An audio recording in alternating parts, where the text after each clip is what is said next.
Government corruption has never been more prevalent or caused more harm. It's why extremism is on the rise. It's why the financial gap between the haves and have-nots has never been wider.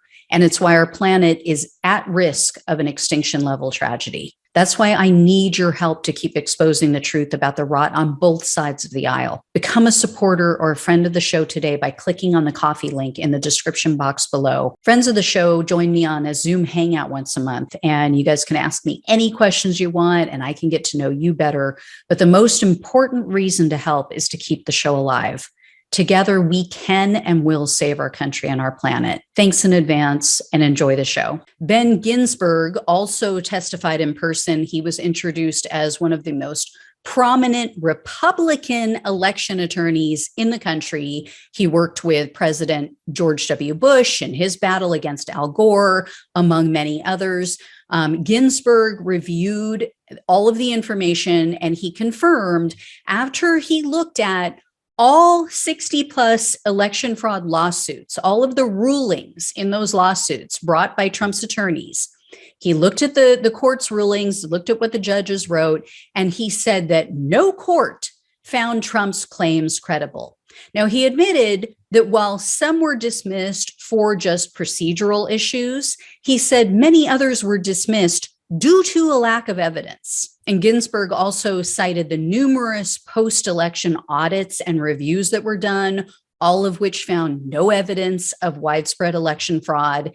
And the committee showed some of the words and phrases from the judge's rulings in those 60 plus lawsuits. And they included things like, quote, hazy and nebulous, mere speculation, unsupported, wholly unreliable, lost on the merits. Plaintiff's claims fail on the merits, gossip and innuendo, hearsay, sorely wanting, misreading of the Constitution.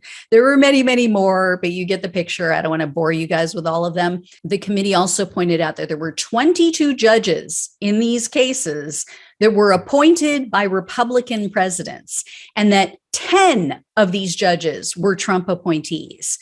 And then they did something really great. They showed Trump's motive. They showed why he wanted to keep this big lie going, which was to rake in tons of money. They said that after the election, Trump's team sent his supporters sometimes up to 25 emails a day, all asking for money. And they used phrases like fight back, the left-wing mob. They said the election was stolen, of course. And they noted that these emails told supporters to donate to the, quote, official election defense fund. However, a former Trump campaign staffer told the committee, quote, I don't believe there is actually a fund called the Election Defense Fund. And Trump's former campaign digital director, it's a man named Gary Kobe, he admitted to this committee that the so-called Election Defense Fund was just a, quote, marketing tactic. And it was very successful. They said that in just the first week after the election, just 1 week after the election, they had already raised $100 million. And in total, since that time, that fake fund took in $250 million. And on November 9th, so this is less than a week after the election, Trump created a Save America PAC. The committee alleges, and they've traced this money. They said that the majority of that money, of that $250 million, went to that PAC.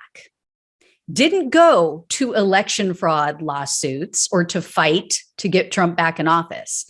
And the PAC then gave millions of dollars to Trump allies and their organizations. So again, didn't spend it on election fraud. $1 million, they said, was given to a charitable foundation run by Trump's chief of staff, Mark Meadows. Another 1 million went to the America First Policy Institute, which employs a bunch of former Trump officials. Then more than 200,000 was given to Trump Hotel Collection. And $5 million was handed over to Event Strategies Incorporated. That's the company that ran Trump's January 6th rally at the Ellipse. $5 million for putting that rally together. Great work if you can get it, I guess. So Trump completely suckered his voters, lied to them, suckered them out of their hard-earned money, and then doled it out to his wealthy elitist loyalists and didn't use it to fight this so-called election fraud. So anyway, guys, I will let you know about the next one. I will definitely be watching. I will get back to you. I will give you all the details. So thanks so much for watching. Take care. I'll talk with you soon.